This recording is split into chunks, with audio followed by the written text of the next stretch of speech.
ओम नमो भगवते वासुदेवाय। युधिष्ठिर ने पूछा, भगवान, आषाढ़ के शुक्ल पक्ष में कौन सी एकादशी होती है? उसका नाम और विधि क्या है, ये बतलाने की कृपा करें।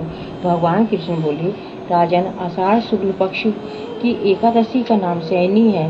मैं उसका वर्णन करता हूँ। वह महान पुण्यमयी, स्वर्ग एवं मोक्ष प्रदान करने वाली है, सब पापों को हरने वाली है तथा उत्तम व्रत है। आषाढ़ शुक्ल पक्ष में शयनी एकादशी के दिन जिन्होंने कमल पुष्प से कमल लोचन भगवान विष्णु का पूजन तथा एकादशी का उत्तम व्रत किया है, उन्होंने तीनों लोकों और तीनों सनातन देवताओं का पूजन कर लिया।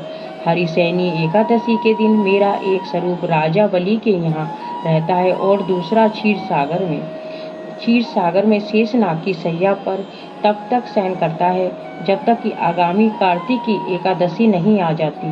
अतः आषाढ़ शुक्ल का एकादशी से लेकर कार्तिक शुक्ल एकादशी तक मनुष्य को भली भांति धर्म का आचरण करना चाहिए। जो मनुष्य इस व्रत का अनुष्ठान करता है वे परम गति को प्राप्त होता है।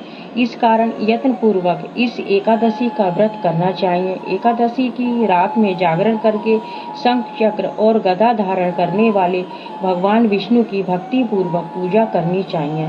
ऐसा करने वाले पुरुष के पुण्य की गणना करने में चतुर्मुखी ब्रह्मा जी भी असमर्थ हैं।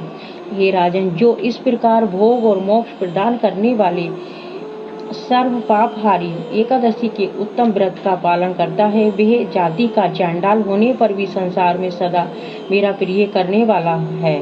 जो मनुष्य दीपदान, पलाश के पत्तों पर भोजन और व्रत करते हुए चौमासा व्यतीत करते हैं, वे मेरे प्रिय हैं। चौमासे में भगवान विष्णु सोए रहते हैं, इसलिए मनुष्य को भूमि पर शयन करना चाहिए। सावन में साग, भादों में दही, क्वार में दूध और कार्तिक में दाल का त्याग कर देना चाहिए। अथवा जो चौमासे में ब्रह्मचर्य का पालन करता है वे परम गति को प्राप्त होता है। ये राजन, एकादशी के व्रत से ही मनुष्य सब पापों से मुक्त होता है।